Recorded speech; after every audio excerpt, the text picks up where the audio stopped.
Hey guys, welcome back to Mini Urban Farm, a channel about gardening and homesteading in the suburb. It is time for our December garden tour, and there's so much stuff going on in this garden this month, even though I really haven't been paying that much attention to it with the whole wedding planning, with the food forest being built out, which I did my last video on.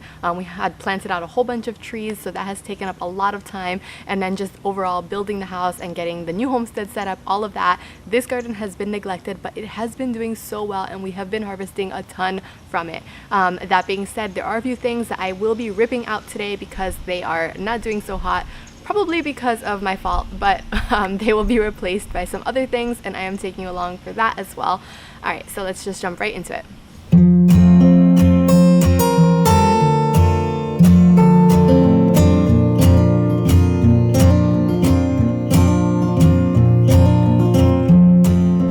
Alright, so I will start on this side of the garden. I feel like I always start on the opposite side.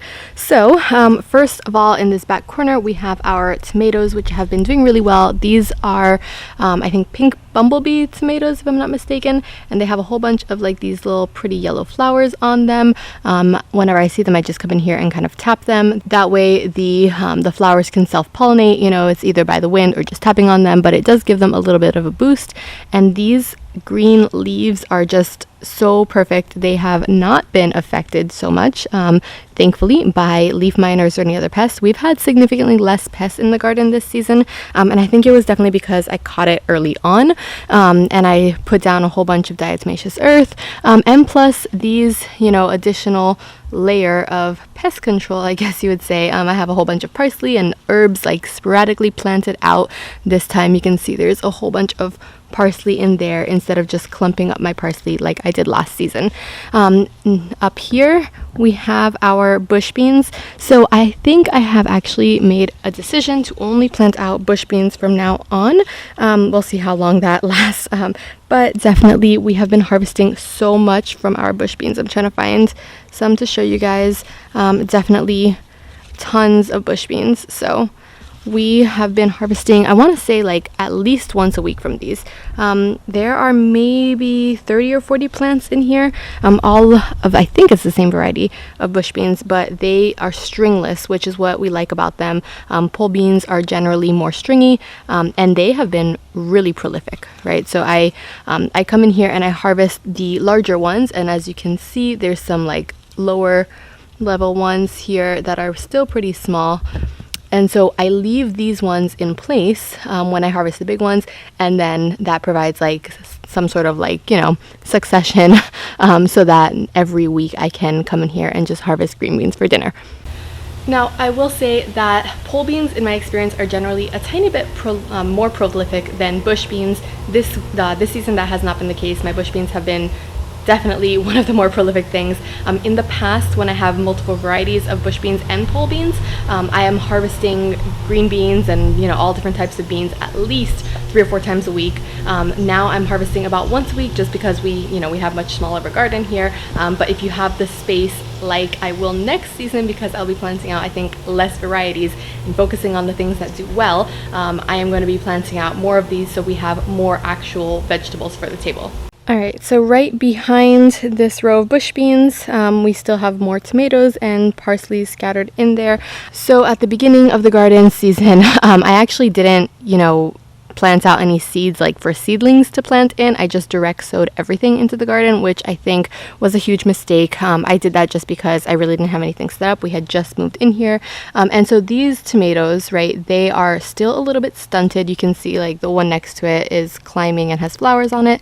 This one is still not doing so well, but that is actually the value. And the same thing of like this one here, it's a little bit bigger. And there are some that just didn't make it. Like there's an empty space here and some empty spaces there, but that is really the value of planting out seeds ahead of time, like in a mini greenhouse, and then just picking the best ones to put in your garden. So anything that fails doesn't make it into your garden, and you can ensure that all of them are the best ones, like that one, that go into the garden instead of the ones that are stunted or whatever else.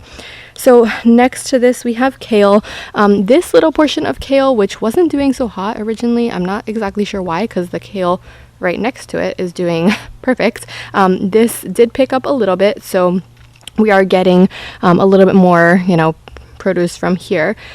This kale, actually, I really like the taste of it. It is, I think it's like blue dazzling kale or something like that.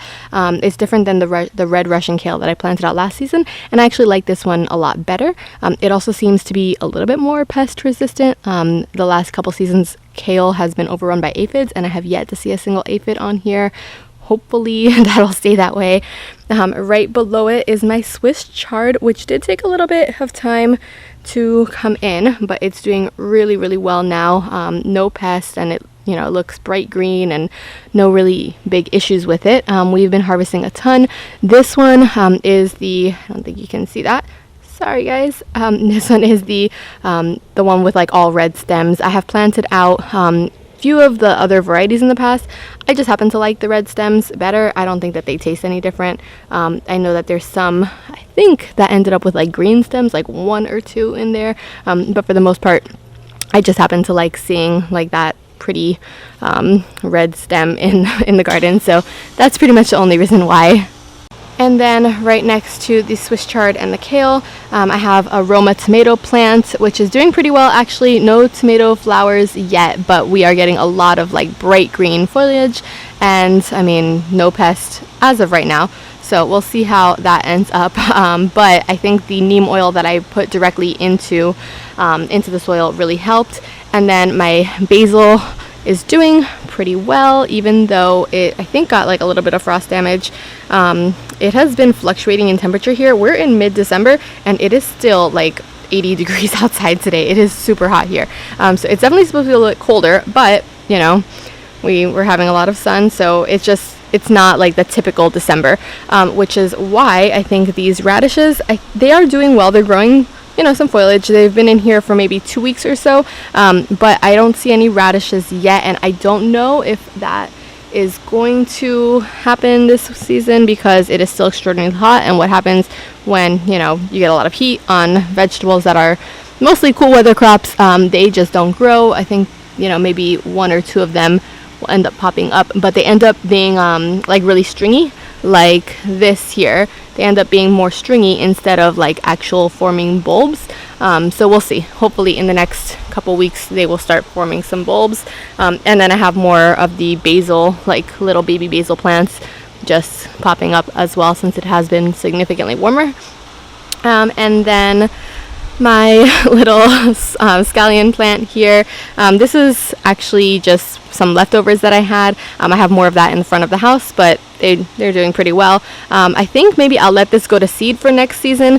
What happens with scallions is that at the end of the season, or whenever it gets hot enough, or whatever it is that they're supposed to grow seeds, these tips here, they actually will have like a little bulb head on the top of them, and that's where the flower comes from, and then you can seed save. So let's see, I'm going to try to let these grow to seed, and then just use the ones from the from the front of the house, and we'll see how that goes.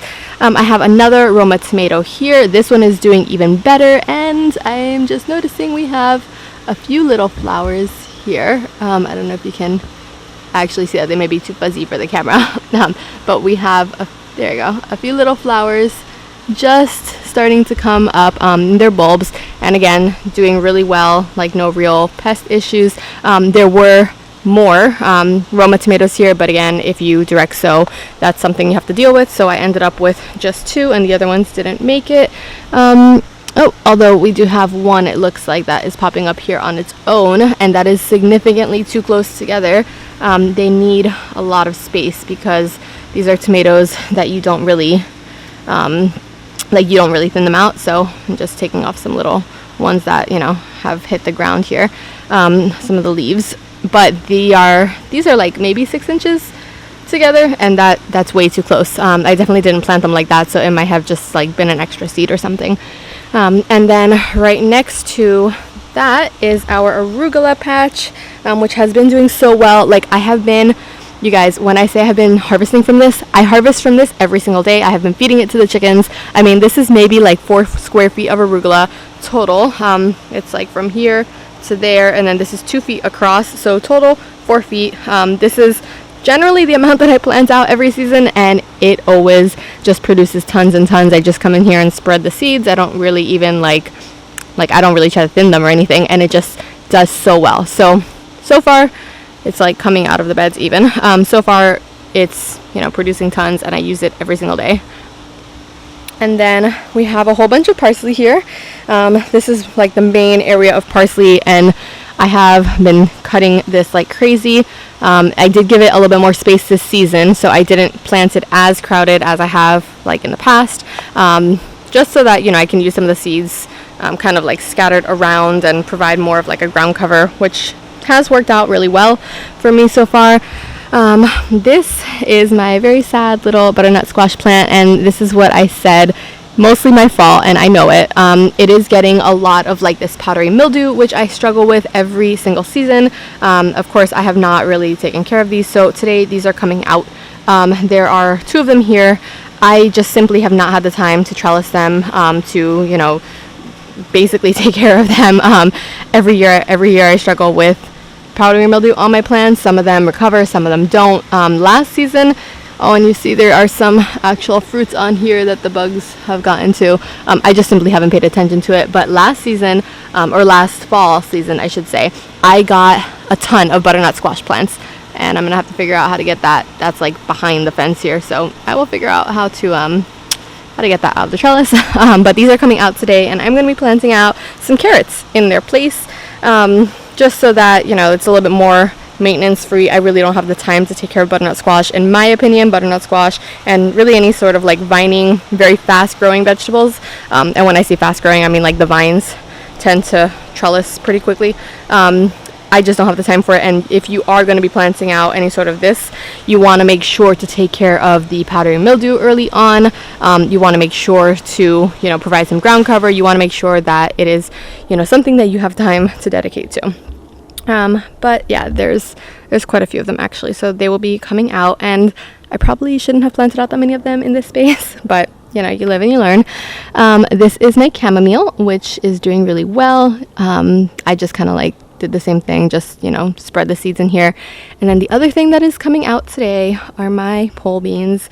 So when we got this little cold frost here, it went down into like the 40s a couple of times for maybe a week or so, and we just stopped getting these pole beans, right? We do have some flowers now that it is warming up, but we're in the middle of December, and I could really be using this space for something else. We are still getting few of them coming back, but honestly, like, my family prefers the green beans that are stringless, which are the ones over there at the far end, and those have been doing significantly better anyway. So these are going to be coming out today, and some carrots are going in its place. Hopefully the temperature will drop and it's not going to be like 90 degrees outside anymore, so we can actually get some carrots to harvest. Right behind that, and I'll go to the other side over here, we ended up moving the composting bin over here because Milo has been destroying this space. I have no idea how to get him to stop. I think when I get my warm composting bin, it'll go here, but he like is trying to dig up under the fence. There's like grass in the rest of this, and then this area is just completely like torn up. So back to the garden, we have our lemon basil, which is actually doing really, really well.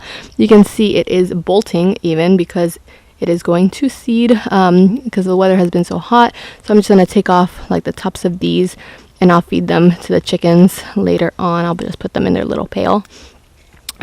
We actually have a little container, like all of the kitchen scraps, any of these like little cuttings and stuff from the garden. We have a little pail that goes to the chickens every single day, and whatever waste, you know, from the table, things that we didn't eat, whatever, anything like this, it just goes directly to the chickens. And then sometimes, like, if I notice things like this are getting too big even, I'll cut stuff specifically for them as well. I'll just toss that aside there.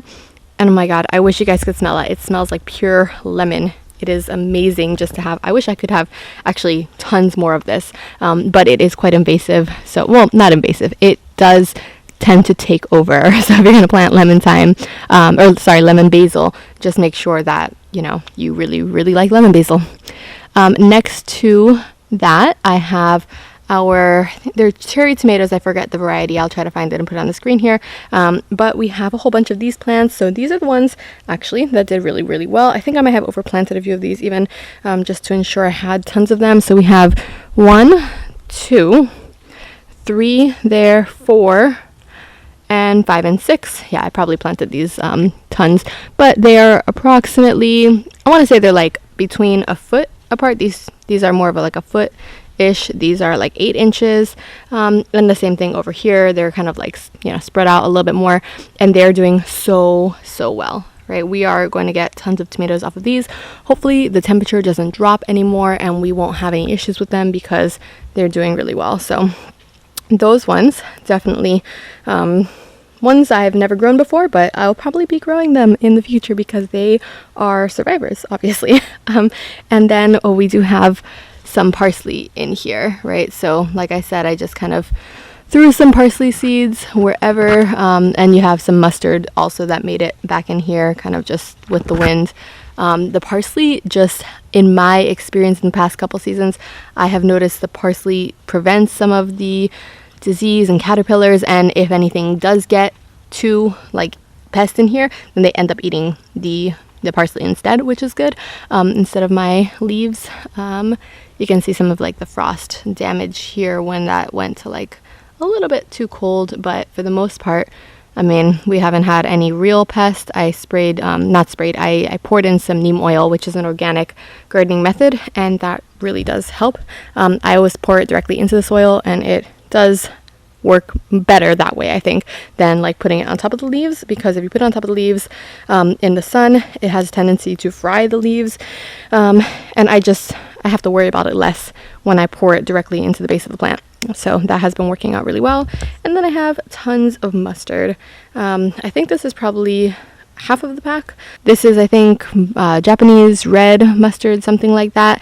And so what I have been doing, right, because we are getting just a ton of it, what I have been doing is when I get the bigger leaves in here, I will take out these bigger leaves because the flavor gets like more intensified as the leaves grow. So if you don't like the taste of like very spicy mustard, pick these tiny baby leaves in here, the ones that are kind of like more hidden in here. And then if you really like the taste of like spicy mustard, then I would encourage you to pick the ones that are like fully purple and doing much like, you know, doing a lot of growing. You can see they do start to wilt when the temperature gets a little bit too hot, but I mean, they have plenty of water, so I'm not super concerned. And then I come and cut it just so that I can allow more of it to grow, you know, as leafy greens, like smaller for us for the table. And then I will take the bigger ones and send them over to the chicken, or sometimes I put them in compost or something if the chickens don't eat it. So that is the whole garden, but we are going to be ripping up some stuff right now.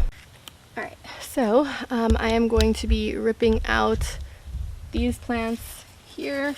I'm gonna try to disturb the roots as little as possible, so I don't want to just like rip it up all at once. I'm gonna try to very carefully just kind of like wiggle this while pressing down on the roots, so I can get the least amount of disturbance in the soil as possible. You never want to really like disturb what's underneath the soil.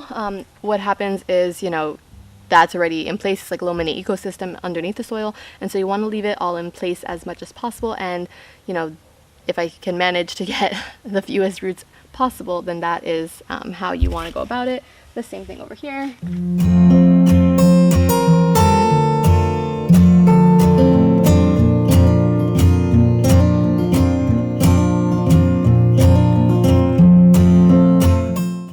So that was pretty good. I managed to get, you know, mostly just the tiny little roots in here, or out of the soil. And then what happens is the rest of the roots, right, because this is a pretty decent sized plant, it didn't just have like these tiny little roots, the rest of the roots just provide organic matter and carbon back into the soil, which helps the soil health. So, you know, you always want to leave that intact.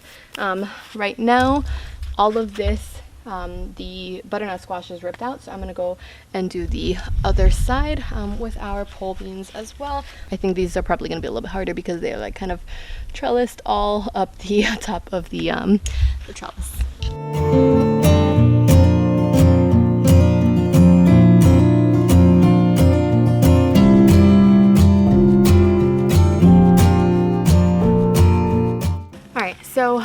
I'm planting out today 3 different types of carrots.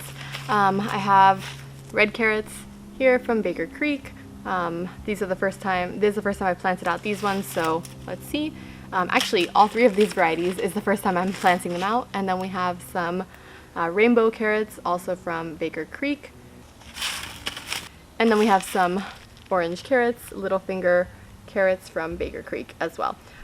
So one of my main concerns with planting out these type of any carrots actually is that it is very hot here still. I don't know if you can see, but I'm kind of like glistening. I think it's probably in the 80s, at least it feels like it's in the 80s. It has been in the 70s lately. It did get here into the 40s for like a week or so, you know, just like normal, but it has just gone back up all the way. So if I don't get some cooler weather here, then these will not do well. Carrots definitely need a little bit, you know, of a cooler temperature, the same with all root crops, the same with the radishes over there that I mentioned. So hopefully it does get a little bit colder here and they do really well. So carrots take on average about 3 months. We're in December now, so hopefully by March we will have some carrots, and it's kind of cutting it close because if it takes them 90 days and then March starts to warm back up again, we'll see how that goes. But I definitely wanted to try, so we'll see.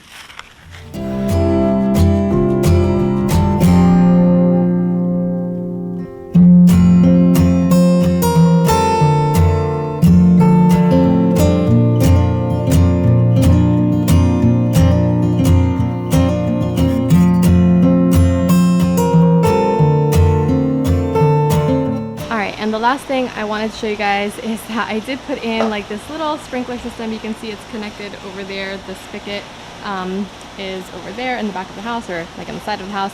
And then it's just like this little, you know, lawn watering system here. Don't mind my shadow with the camera, but it does a great job of actually, you know, getting everything. It gets over there, my little potting bench with all of my little projects. And then it gets over here as well. It does reach through the entire garden and just prevents me from having to actually water it on a daily basis. So it has been a really good little implementation here.